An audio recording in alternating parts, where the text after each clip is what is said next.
was reading this and thinking about the nature of God and how we serve a God who's really, really gracious. So I want to jump back all the way back to Exodus, which is the second book in the Bible, and read a verse from Exodus 34:6. There's a phrase in it that's so beautiful, talking about the character of God, and it says, the Lord, the compassionate and gracious God, slow to anger, abounding in love and faithfulness. So early on in the Bible, it's established that this is our God. Our God is gracious. So when you know that, like you read what Paul's saying, it's not that hard to believe that he would increase grace, because this is his character. This is God's character. I love this passage because it comes after something really crazy.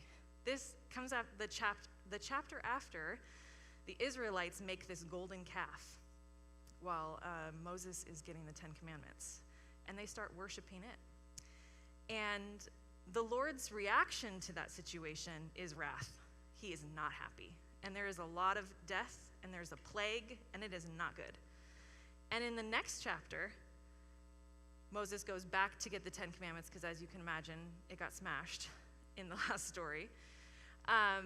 It says this about God, that he is compassionate, that he is gracious, that he is slow to anger. So I think that that's hard for people to understand. When you're reading through the Bible, you're like, this is a God that is about wrath. Like, there is some really serious stuff. But let's look at the character of God. At his core, this is who he is. So I want to look at some of the Hebrew words in this passage, and a big shout out to the Bible Project who did a word study on this, which was really, really beautiful. So let's look at that. The first Hebrew word is compassionate, which is rahum. Can you say rahum? Hum. And it means compassionate. It is related to the word rechum, which is womb. And what's so cool about that is that rechum and rahum, meaning compassion that comes from your core. It's like compassion that of a woman who has a life in her womb, who gives birth, and her compassion and deep love and emotion towards that child. That's the kind of compassion we're talking about. Rahum. It conveys intense emotion and is described often as deeply moved.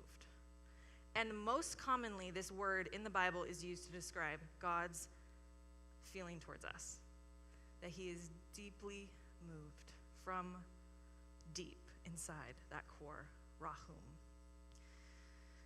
The next word in this passage is gracious, which is chen. Can you say chen? Yeah, chen. You got to get that phlegmy sound, chen. And that means grace, it means delight, and it means favor. And it's throughout the Old Testament. In Psalms, it's used to describe musicians that have lips of chen, that bring grace and delight in what they're saying. How beautiful is that? In Proverbs 1, it talks about there's a gift given. It talks about an ornament of chen, and that's that it attracts favor. And that's where we get this connection of that grace is a gift given. It's attracting favor. It's a gift given with delight.